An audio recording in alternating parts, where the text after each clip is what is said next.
Hello everyone. बेटा आज हम ट्रीटमेंट समझेंगे सब्सक्रिप्शन की। सबसे पहली बात, सब्सक्रिप्शन होती क्या है?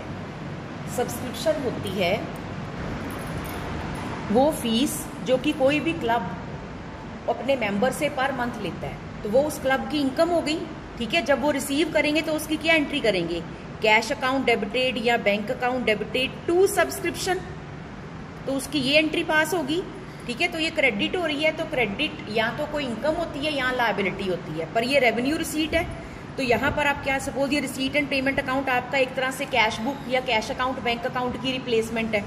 तो receipt and payment account debited to subscription, कहने का मतलब रिसीव किया आपने कैश अकाउंट डेबिटेड या bank account debited to subscription. ठीक है, जो आपने रिसीव की, उसके बाद फिर ये कहाँ जाएगी? ये आपकी इनकम है, तो ये आपके इनकम एंड एक्सपेंडिचर अकाउंट की क्रेडिट साइड पे जाएगी। जैसे +1 में P&L की क्रेडिट साइड पे इनकम्स होती थी बाय सब्सक्रिप्शन।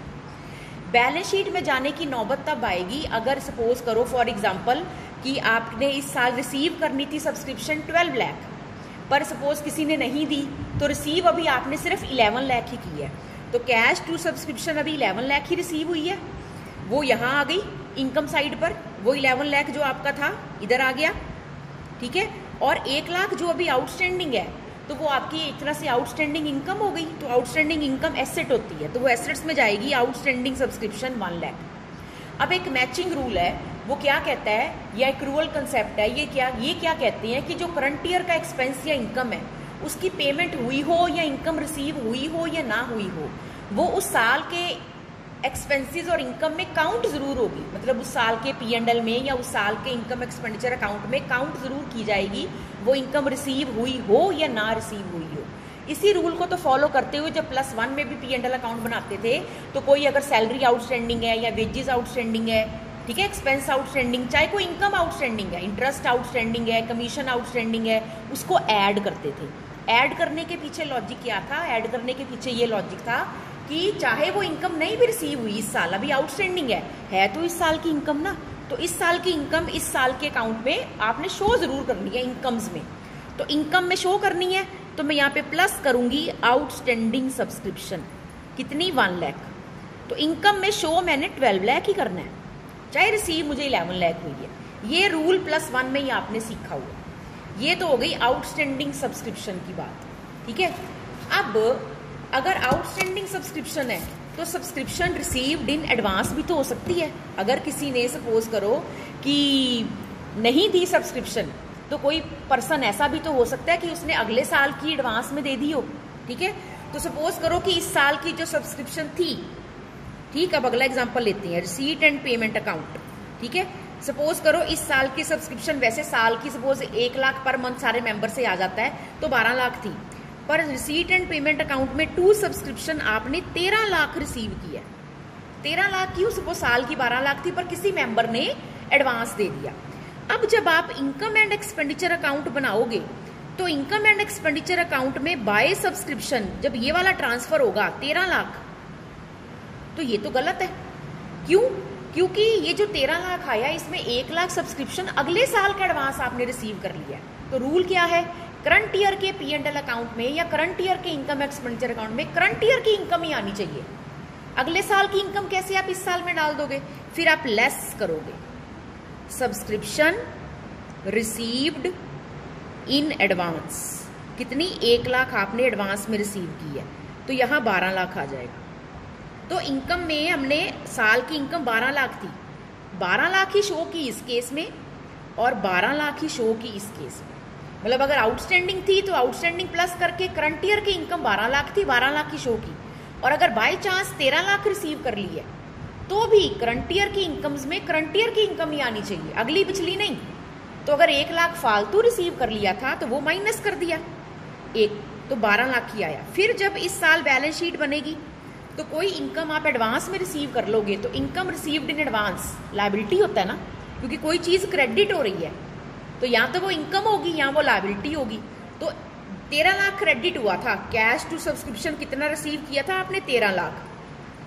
तो जो चीज क्रेडिट होती है या तो वो इनकम होती है या तो वो लायबिलिटी होती है।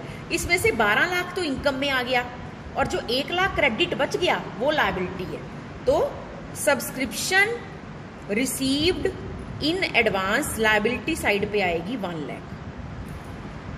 इतना आपको समझ लग गया। ये चीज हमने +1 में भी की हुई है। अब एक और बात समझो, बड़ी जरूरी। हो सकता है कि आपको सम में, सपोज करो ये इनकम एंड एक्सपेंडिचर अकाउंट हम 31 मार्च 2021 का बना रहे हैं।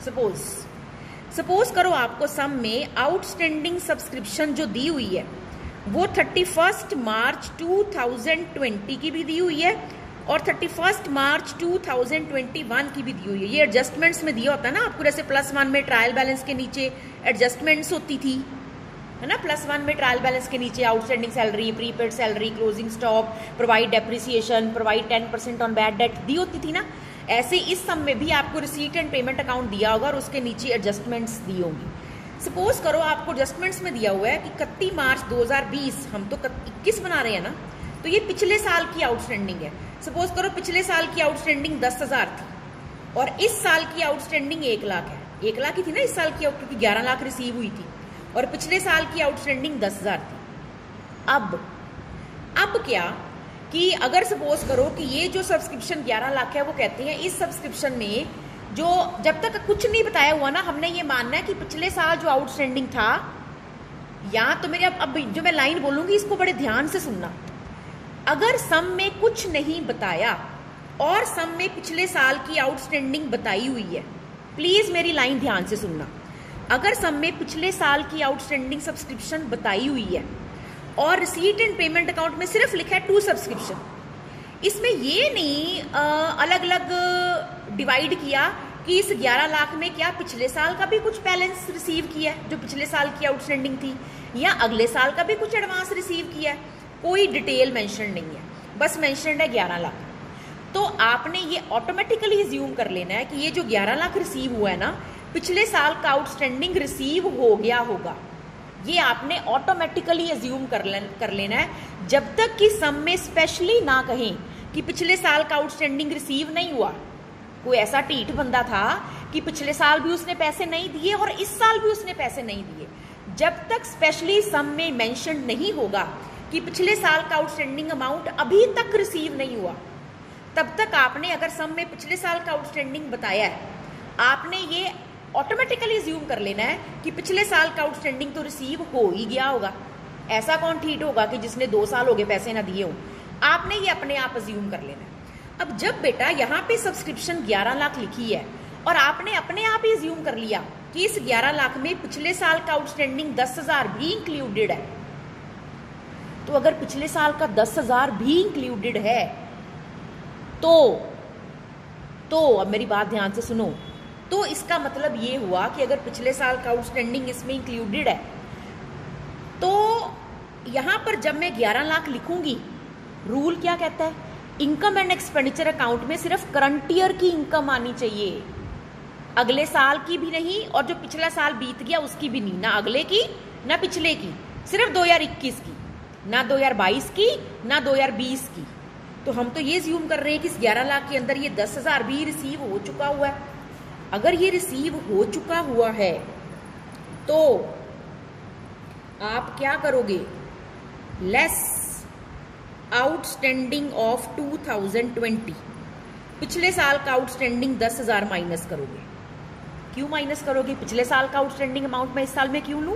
क्योंकि जब पिछले साल इनकम अकाउंट बना होगा तो उन्होंने ऐड आउटस्टैंडिंग इसको 10,000 को डाल दिया होगा ना, पिछले साल की इनकम को पिछले साल के इनकम्स में, तो होगी ना 10,000 वहां पे ऐड होगी आउटस्टैंडिंग ऐड होते हैं, तो दोबारा इसमें क्यों रहने दूं मैं 10,000? फिर तो वह 10,000 डबल बार काउंट होगी इनकम।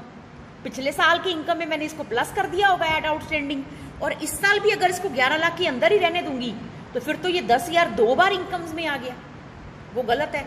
तो पिछले साल का आउटस्टैंडिंग आपने रिसीट में से माइनस कर देना है, कारण उसको इनकम्स में शो नहीं होने देना। अब इस साल का जो आपका आउटस्टैंडिंग होगा, अगर टोटल इनकम 12 लाख थी तो फिर इस साल का आपका आउटस्टैंडिंग 1,10,000 होगा, क्योंकि अगर आपने 11 लाख रिसीव किया है और टोटल इनकम इस साल की, ठीक है, इस साल की जो सब्सक्रिप्शन है वो 12 लाख है, तो अगर आपका जो रिसीव, ठीक है, 11 लाख में से 10,000 माइनस करो तो वो तो 10,90,000 बनेगा।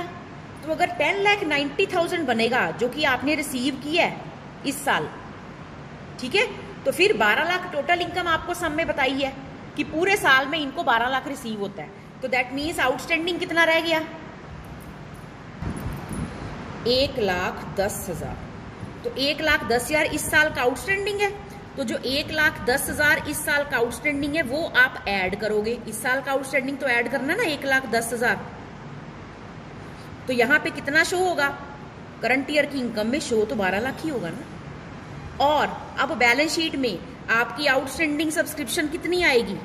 ठीक है, अब अगर आप इस सम में बैलेंस शीट बनाओगे तो आपकी आउटस्टैंडिंग सब्सक्रिप्शन कितनी आएगी? 1,10,000 इस सम में। ठीक है, ऐसे ही बेटा जो सब्सक्रिप्शन रिसीव्ड इन एडवांस जो आपका है, ठीक है, उसका आपने क्या करना है उसको समझो। जैसे ये आपको आउटस्टैंडिंग 2 दिए हो सकते हैं ना, पिछले साल का और इस साल का, ऐसे ही सब्सक्रिप्शन रिसीव्ड इन एडवांस भी आपको एडजस्टमेंट में 2 दिए हो सकते हैं। अगर तो आपको दिए हुए सब्सक्रिप्शन रिसीव्ड इन एडवांस 2020 का, याद रखो हम 21 का अकाउंट बना रहे हैं, तो जो सब्सक्रिप्शन पिछले साल आपको एडवांस में रिसीव हुई थी 2020 में, मतलब है तो वो इस साल की ना, तो अगर वो इस साल की है तो इस साल के सब्सक्रिप्शन में इनकम साइड पर ये प्लस होगी। और जो आपने इस साल एडवांस रिसीव की है 2021 में, तो 2021 में जो चीज एडवांस कहला रही है, मतलब कि वो 2021 की नहीं है, वो 2022 की है, तो जो इस साल आप एडवांस रिसीव करोगे उसको आप माइनस करोगे, तो इसको आप प्लस करोगे। जो चीज पिछले साल एडवांस में रिसीव की है तो इसका मतलब है तो वो इस साल की ना, इस साल की इनकम में उसको प्लस करोगे। और जो चीज इस साल एडवांस में रिसीव की है, मतलब वो इस साल को बिलोंग नहीं करती, वो अगले साल को इनकम बिलोंग करती है, वो अगले साल में जाके प्लस होगी, तो फिर इस साल आप उसको माइनस करोगे। इस तरह आपने सब्सक्रिप्शन की ट्रीटमेंट करनी है। Thank you.